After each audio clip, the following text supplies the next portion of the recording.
My parents didn't come to my wedding because I got married before my flawless younger sister. Now, after 4 years of pretending everything's picture perfect, that illusion is finally starting to crack. I'm 32 now, and I got married 8 months ago. Except for my sister, her name's Eliza, she's 30, and our parents, everyone else showed up to support me.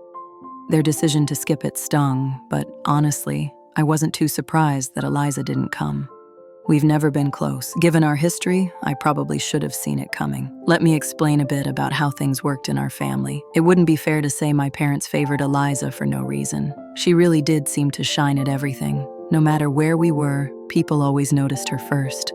She could talk before most kids her age and was running around as soon as she could stand.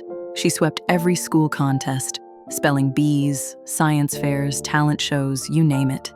In elementary school, she was the class president. In high school, she was valedictorian, prom queen, the whole list. Tall, slim, and what most would call conventionally beautiful. She started modeling during college, while also studying for her business degree. I still remember the day she landed her first real modeling gig, back in her second year. My parents threw an elaborate party for her, inviting every relative and friend they could think of.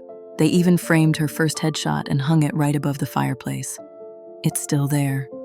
That same year, I earned my computer science degree. My parents barely looked up from their phones, muttered, "Nice job," and went right back to coordinating Eliza's next shoot. After college, she landed a job at a major firm and moved up the ranks almost immediately. By 30, she had a corner office, a company car, and a senior executive title. Right now, I work as a mid-level developer at a well-regarded tech company. I genuinely enjoy what I do. It's steady, meaningful work. But it's not exactly the kind of job parents gush about during family gatherings. On top of that, I've always been shorter and curvier than my sister. My mom used to make offhand comments about how I looked, enrolling me in fitness classes I never asked for and constantly pushing me onto new diets. Growing up, I'd often hear things like, "Eliza never has trouble staying in shape," or, "If you tried a little harder, you could look just as good as your sister." By the time I got to high school, I had learned to brush off most of what she said, but those words still stuck with me. Over time, I accepted that this was simply how things were in our family. I eventually stopped expecting my parents to be proud of me the way they were with Eliza. For years, I tried to win their approval. I joined every class they suggested, signed up for clubs they thought might help, and even gave modeling a shot for a short while. That didn't go well, and Eliza still brings it up now and then to tease me. But no matter what I did, it was never enough. I was always just the other daughter while they remained completely captivated by her success. Eventually, I let go of trying to win them over. In my mid-20s, I started focusing on building my own life, advancing in my career on my terms, and forming friendships with people who genuinely valued me. And honestly, things have been much better since then. Because I knew my parents were so invested in how things looked on the outside, I chose to keep our relationship polite but distant. It helped avoid unnecessary tension. So during our obligatory Christmas dinners or the occasional family gathering, I'd simply smile and nod as they went on about Eliza's latest promotion, her new boyfriend, or her most recent exotic trip. Because Eliza was always there to dote on, my parents barely seemed to register the fact that I had started pulling away emotionally. That changed when I met the man who would become my husband. It happened at a tech conference. We were introduced by a mutual friend. From the very beginning, he genuinely saw me. He appreciated things my family had always overlooked, my subtle humor, my skills as a developer, and yes, even the way I look. He never once suggested I should be different or compared me to anyone else. After 4 years together, he proposed one quiet evening while we were relaxing at home, eating takeout, and watching our favorite series. It was simple and perfect. I shared the news of our engagement with my parents last year. Looking back, I should have paid more attention to how they reacted. There were no congratulations, just silence.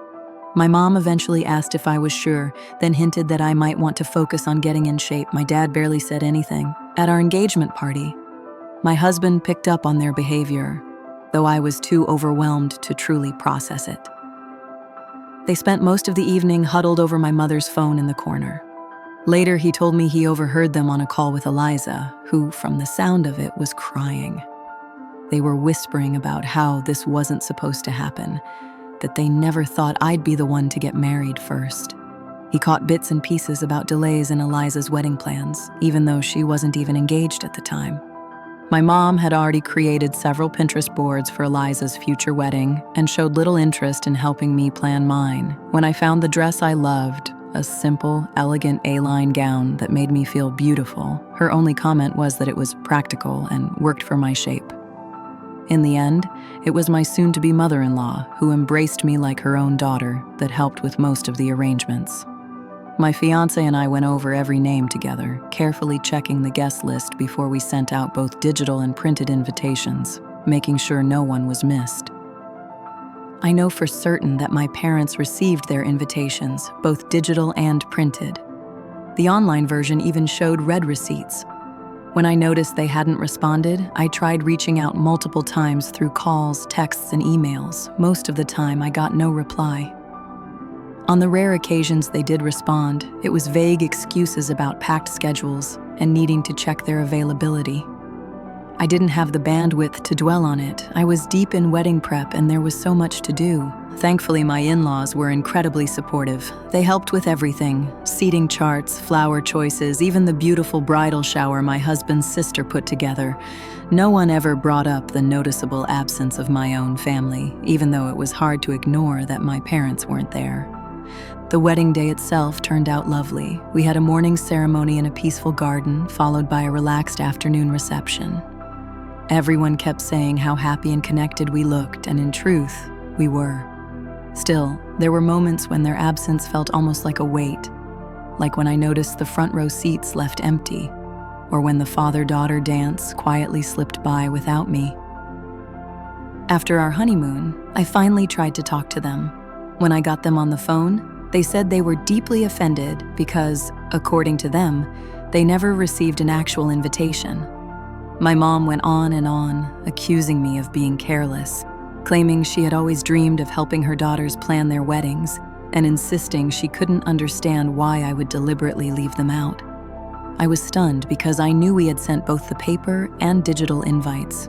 After the call, I double-checked everything: our guest list, the RSVP tracker, even the confirmation that the physical invitations had been delivered. Everything was in order, but I didn't bring up any of that. I didn't challenge them or point out the inconsistencies. I just told her I was sorry if there had been a mix-up, and ended the call. Later on, my husband gently brought up a few things that, in hindsight, had been there all along, like how my parents looked more startled than happy when we announced our engagement, or how they always seemed to have a reason not to help with the wedding plans. He hadn't mentioned it during the planning process because he didn't want to add to my stress, but now, looking back, it all formed a clear picture. It became painfully obvious that the idea of me, the daughter they saw as less accomplished, getting married before Eliza, was something they simply couldn't handle. Their behavior only confirmed what I had tried for years not to admit to myself, that I was never going to measure up to her in their eyes. What hurt the most wasn't just their absence. It was realizing that even my wedding, a day that should have celebrated love and new beginnings, had turned into another battleground in their ongoing effort to keep their flawless family image centered around Eliza. She recently got engaged to someone she's been seeing for just over a year. I heard about it through relatives since I'm not part of the group chats where my parents share updates. Apparently, they're thrilled, already deep into planning a grand wedding. They've been bragging about high-end venues, couture dresses, and my mom is even taking Eliza to exclusive boutiques for private fittings. All the mother-daughter moments I was never invited to have. What's interesting is that several family members have started backing out of Eliza's engagement party and wedding. From what I've been told, my parents' behavior around my own wedding has become something people are openly discussing. When relatives ask me why my parents didn't show up on my big day, I simply share the truth as I experienced it. They couldn't handle me marrying before their favored daughter. I don't exaggerate or try to earn sympathy, I just tell it like it is. A few days ago, my parents called. They accused me of deliberately trying to sabotage Eliza's wedding. According to them, the relatives who've decided not to attend are doing it because of things I said. My cousin, who's close with Eliza and had been listening to her vent, told her something that struck a nerve. People aren't avoiding the wedding because of me. They're hesitant because word has spread about how my parents treated me, but according to my parents, I'm just bitter about Eliza's fancy upcoming wedding and trying to stir up drama by spreading lies. The reality is I've only ever shared the truth. If that truth reflects poorly on them, maybe it's their actions they need to reflect on, not who's pointing them out. I've come to a place where keeping up the illusion of a functional relationship with them is exhausting. What happened during my wedding finally made it undeniably clear. No matter what I do, I will never be enough in their eyes. But the hardest part isn't even their absence from that day anymore. It's finally accepting that I never had the kind of supportive, nurturing parents I had always hoped for. That realization hurt far more than any empty seat. These days, I'm focused on building a life with someone who sees me, values me, and loves me as I am. That's where my energy goes now. If anything significant changes, I'll let you know. So, first real update since I last posted, which was about 2 weeks ago, and a lot has happened. I decided it was time to sit down with my parents and have an honest conversation. I wanted to address everything: their behavior leading up to my wedding and the recent accusations that I somehow sabotaged Eliza's celebration. It was your supportive messages that gave me the push. I realized I needed to stop avoiding it and finally say what needed to be said. We initially spoke by phone, and right away, they launched into complaints about how I had damaged the family's reputation, about how I was supposedly envious of Eliza and had orchestrated everything on purpose.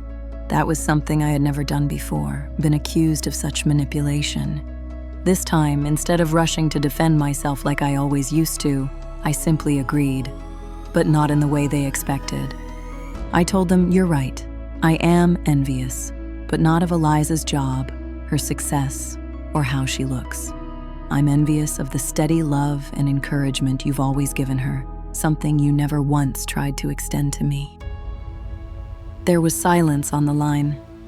Then my mom responded, claiming I was overreacting and insisting they had always treated us both the same. Something in me finally cracked. Years of buried emotions rose to the surface all at once. I started laying it all out every time one of my birthdays was overshadowed by Eliza's latest achievement. How Mom canceled the dinner after my high school graduation because Eliza had a modeling callback that day. How her prom dress cost more than all the textbooks I needed for college combined. Even when my dad tried to interrupt, accusing me of making things sound worse than they were, I kept going. I told them what it was like to watch them spend years daydreaming and planning for a wedding Eliza hadn't even scheduled, while showing no interest when it was my turn.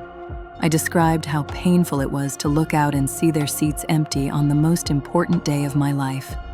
How it was my mother-in-law, not my own mother, who helped me choose a dress and prepare for the day. Their response was exactly what I had feared and expected.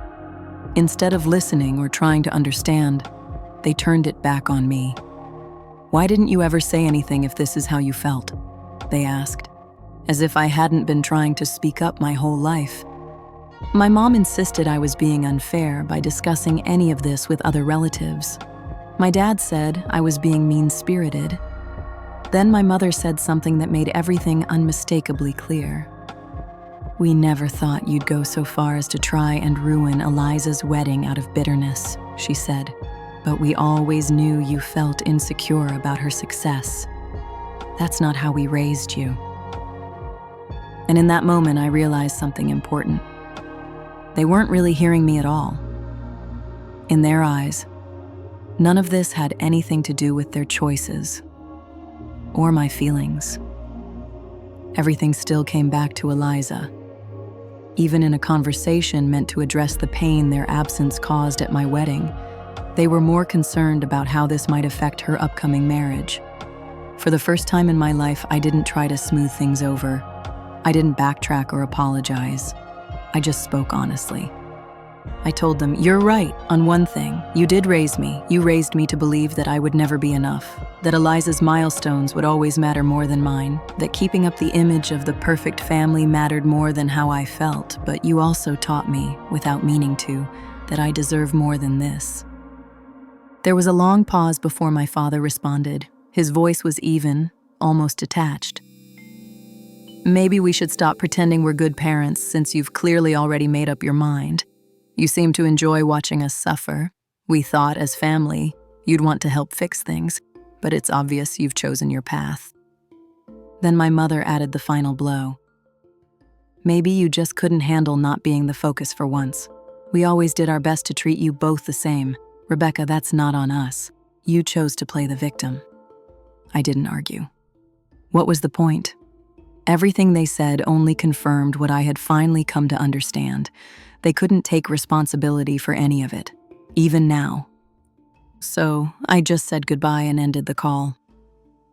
I was surprised by the feeling that came afterward. I did cry, yes, but they weren't the crushing tears I remembered from my childhood. These were different. These tears were freeing. For the first time, I had said everything I needed to say. I hadn't softened the truth. I didn't feel guilty for speaking my mind. Later that evening, I was sitting out on our back porch, watching the last light fade. My husband came out and quietly sat beside me, holding my hand. After a while, I asked him, "They're not going to change, are they?" He looked at me and said, "No, but you have." He gave my hand a gentle squeeze and said, "That's what really matters." And he was right. I've changed. That younger version of me, the one who tried so desperately to earn my parents' approval, doesn't exist anymore. The person I am now doesn't need their validation to feel whole. Coming to terms with the fact that my parents will never be the kind of people I needed growing up is difficult, but strangely, it hurts less than clinging to the hope that they might change one day. For once, I've stopped waiting. I'm not concerned with what happens next, whether it's about Eliza's wedding or the family dynamics. I've spoken my truth. Now, they'll have to deal with whatever unfolds. And the strange part? I feel lighter. Like a weight I didn't even realize I'd been carrying has finally been set down. It's not the ending I once wished for, a warm, healed relationship with my parents, but maybe it's the one I needed. The moment I let go of trying to earn a kind of love that should have been given freely. Here's the second update. It's been 3 days since that final conversation with my parents, and something unexpected happened. Eliza decided to jump into the situation, but her attempt to control the narrative didn't go as planned. Yesterday morning, she sent me a long, carefully worded message. Her tone, which has become increasingly patronizing over the years, came through loud and clear. "What you said to Mom and Dad was completely out of line," she wrote. "They've supported us through everything and always given us more than enough. Just because you're unhappy with the path you chose doesn't mean you can accuse them of being bad parents." Her message continued in her usual style, a mix of moral high ground and subtle digs, wrapped in carefully crafted sentences. She wrote, "I realize your wedding didn't turn out the way you hoped, but that doesn't give you the right to sabotage mine. There's nothing wrong with wanting to celebrate the achievements of those who've worked hard to reach a certain standard. Not everything in life needs to feel like a rivalry, Rebecca." I didn't respond. I've learned the hard way that engaging with her only fuels her. After years of dealing with her passive-aggressive comments and manipulative behavior, I chose not to give her another chance to twist my words. I just blocked her number. Knowing Eliza, I figured she wouldn't take being ignored lightly. Still, I assumed that would be the end of it. A few hours later, I was at work when my husband called, barely able to talk through his laughter. Apparently, since she couldn't reach me directly, Eliza had tracked down his personal number, probably through a shared contact, and sent him a string of messages explaining exactly why, in her view, my relationship with her had always been strained. Her first message sounded almost diplomatic. As Rebecca's sister and someone deeply invested in our family's well-being, I felt it necessary to reach out. But the tone shifted quickly. She went on to say that, as my husband, he had a responsibility to guide me toward more appropriate behavior. According to her, that was part of his role now. The messages grew increasingly condescending. She wrote about how family relationships are nuanced, and then, addressing my husband, a professional software architect with an MBA, she added that someone with my emotional nature might struggle to see the broader perspective. She urged him to help me regain clarity before I caused permanent damage to the family. But the part that truly stood out was her attempt to appeal to what she assumed were my husband's ambitions. She actually wrote, "Surely you recognize that keeping strong ties with successful family members like myself could work in your favor professionally. Rebecca's behavior is only limiting her future, and by extension, yours." My husband, who's always seen straight through Eliza's polished exterior, found the whole thing hilarious. What amused him most was her assumption that her job title, or the chance to network through her, would somehow impress him. As he put it, "She really has no idea who I am, does she?" That evening when I got home, we sat together going over her messages, laughing instead of feeling insulted or upset. Watching her manipulative tactics fail, especially on someone who was completely unaffected, was surprisingly satisfying. That moment gave me a clearer understanding of who Eliza really is. Despite all the awards, promotions, and praise, she's still that same insecure teenager who can only feel important by diminishing others. For all her accomplishments, she still relies on control to feel steady. What revealed the most was how quickly she shifted from confronting me to trying to get to me through my husband. When she couldn't sway me directly, she tried to turn him into an ally for her side. That move was familiar because she used to do the same thing in high school. If she couldn't push me around herself, she'd work on my friends instead, hoping to isolate me. Different time, same behavior. With this new clarity, I now recognize that Eliza's actions during our childhood weren't just typical sibling rivalry. She was consistently working to secure her place as the favored child, often by reminding both me and our parents of how much more impressive she thought she was. Whatever I did, she had to one-up it. She used to make a point of highlighting my flaws to anyone I tried to befriend. But my reaction to her tactics is very different now. 10 years ago, her messages would have left me spiraling with self-doubt. 5 years ago, I would have been hurt and confused. Today? Honestly, I'm just tired of the drama, and watching her try so obviously to manipulate others is almost comical. My husband handled it perfectly. Instead of getting pulled into her game, he replied with a short, respectful message. "Thank you for your concern for Rebecca's well-being. As her husband, my role is to support her happiness, not to manage her decisions.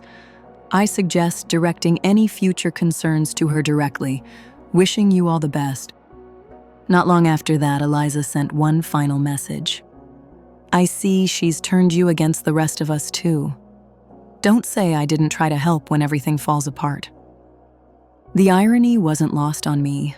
Her so-called attempt to help only made me more certain that stepping away from my family's toxic patterns was the right move. Her messages confirmed it. She hasn't changed at all. She's still intent on controlling the narrative and views any deviation from her version of the perfect family as a threat. What's most satisfying is how completely ineffective her efforts were. Instead of driving a wedge between my husband and me, she only brought us closer. He wasn't rattled by her at all. That night, we laughed about the whole thing and ended up making plans for a weekend getaway. If there's one thing I've come to realize, it's that real family isn't about appearances or controlling how things look from the outside.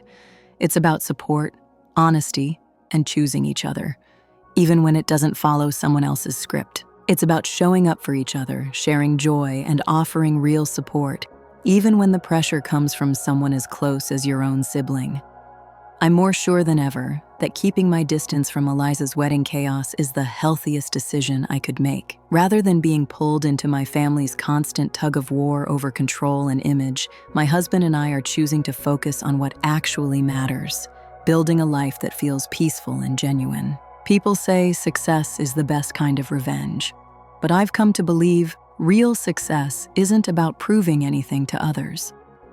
It's about standing by your choices and surrounding yourself with people who help you grow instead of holding you back, and by that standard, I've never felt more successful. Third update. 2 weeks have passed since Eliza's failed attempt to manipulate my husband, and things have taken a few unexpected turns. The situation on my parents' side is spiraling. Despite their efforts to patch up their reputation, I've heard from relatives that they've been working overtime to reshape the story. They've been calling family members one by one, claiming I've been spreading cruel lies because I'm jealous of Eliza's supposedly flawless wedding. Their latest version of events is that I'm bitter because her wedding will be more extravagant than mine, and that I intentionally left them out of my ceremony just to play the victim.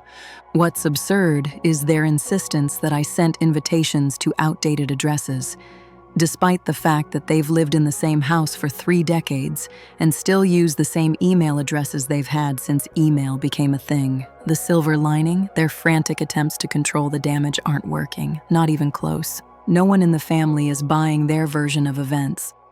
In fact, several relatives have started sharing their own memories of my parents showing clear favoritism over the years. One of my aunts even recalled how my mother pulled similar stunts at past family weddings, always finding ways to make sure Eliza was the center of attention. But what's been most rewarding is watching how extended family members are responding to my parents' recent manipulation. Some of the same people who were expected to play big roles in Eliza's wedding are now quietly stepping back.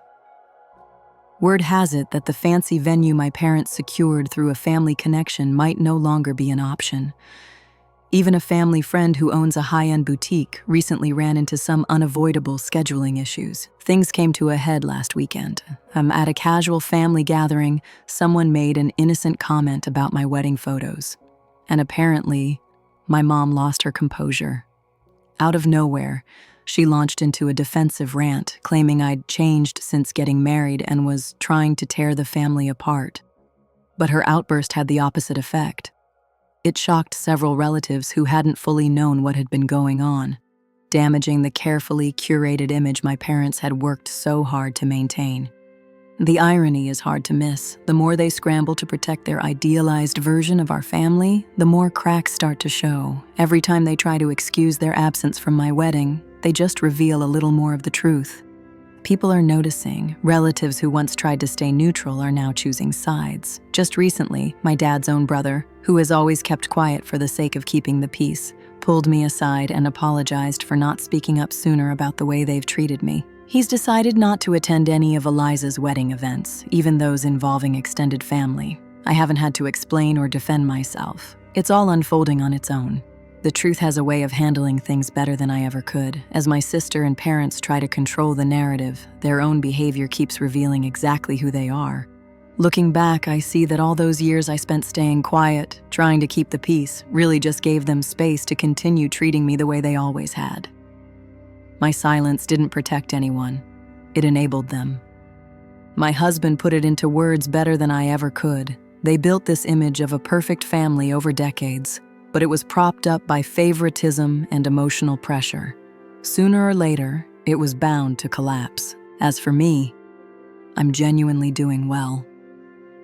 For the first time, I don't feel weighed down by the need to earn my parents' approval. I'm no longer walking on eggshells around Eliza's emotions. I don't feel responsible for holding together their carefully polished family image. Sometimes the most powerful response is simply allowing the truth to be seen, without trying to fight or fix it. And in that silence, everything becomes clear. I'm so thankful to the Reddit community for giving me the confidence to speak up and stand my ground. You've all supported me in ways I never expected. Sometimes, you need to experience real support from people you've never met to understand what family is supposed to feel like.